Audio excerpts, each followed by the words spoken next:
In Durban, South Africa, more deals are being signed at the Intra-Africa Trade Fair. The Afri-Exim Bank has signed financing agreements with 4 Zimbabwean entities for a total of $188.6 million. The largest agreement signed is with the Zimbabwe Electricity Transmission and Distribution Company for $110.4 million, a syndicated term loan facility. The funds will help to improve revenue collection through smart meters and prepaid meters and thus pay off regional creditors' accounts.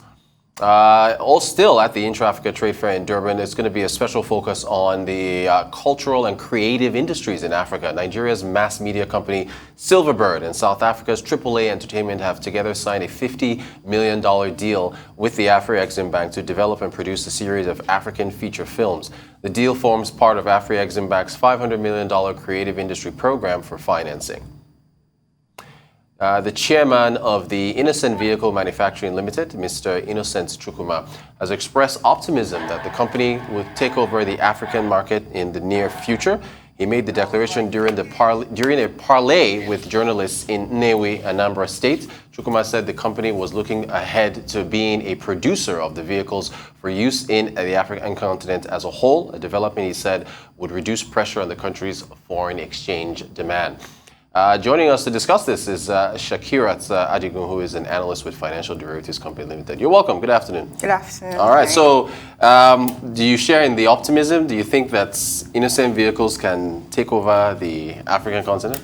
Actually, I think it's a bold move and a good one at that because so far they've been able to expand their capacity in Nigeria. Of recent, in Nnewi is their main plants, but they created 2 new plants, which if you combine their capacity, they can make up to 32,000 vehicles in a year. Okay. So, and with the support of the government, because I learned that they are producing Nigerian army vehicles. So the government is actually supporting them to make these things. And I heard, this IVM Connect thing with Uber and Bolt. Yeah. They're actually helping to increase employment by, so you can finance these vehicles, you can get them brand new, finance them in the space of like 2 years, and then at the same time make money. So they are giving these opportunities, and I feel like if they're able to do that right now, they should be able to like expand and go into like other countries in Africa. I learned that they're also selling these vehicles to it's not just in Nigeria, they have market in Ghana,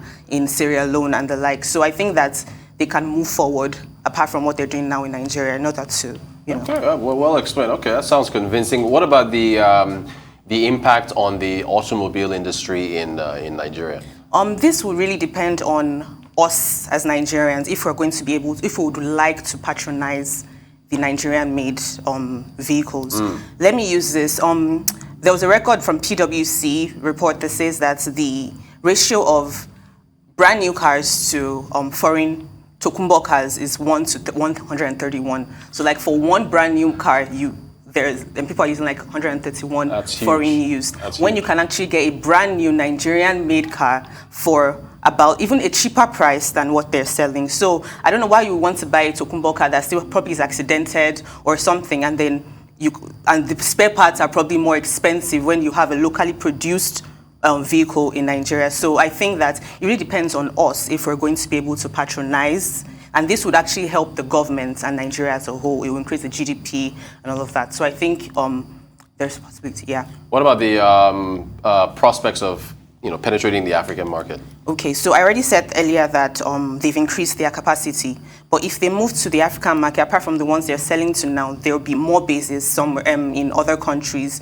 There'll be they'll get more revenue because there'll be more, and there'll also be more job opportunities for people outside the country, as well as more people would be able to know more about IVM. I don't know if it's everywhere yet, but like IVM, since they're doing IVM Connect here, they can do it in other places. I'm sure there's Bolt and Uber as well in other African countries. So there's prospects. Trade, it will also improve on terms of trade.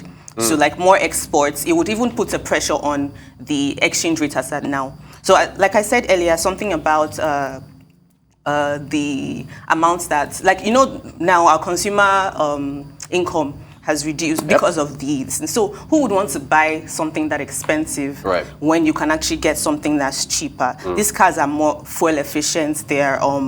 they are built to accommodate the potholes and the bad roads in Nigeria. They are rugged. So, I mean, even if you want to move from one country to the other, you can, like through the borders within Africa, you can use IVM motors. So I think that there are prospects in the African markets. Okay. So what about the outlook for the company, bearing in mind growing demand for electric vehicles, and then, the whole, we had a guest earlier talking about the transition from, fossil fuels to renewable energy. How would that, the IVM chairman, Innoson Chukwuma, he said that they are actually ready to go with the trend. It's only 70% of the components or the parts of IVM motors are sourced locally, while 30% are imported. So he said that if it's the fossil fuel, all they need to do is to import the engines. But if it's renewable energy, if it's EV, then all they need is the battery. So they are ready when we are ready, basically. So I think that it's not going to affect anything. It might take a while,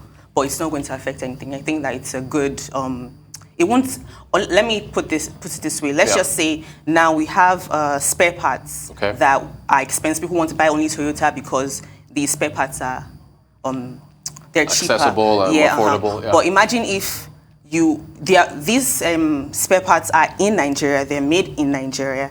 It's going to be cheaper for you to actually get these spare parts. And if they change to EV and all they're getting, I know by 2030, about 50% or over 50% of the vehicles abroad would be electronic vehicles. There won't be markets for these spare parts anymore.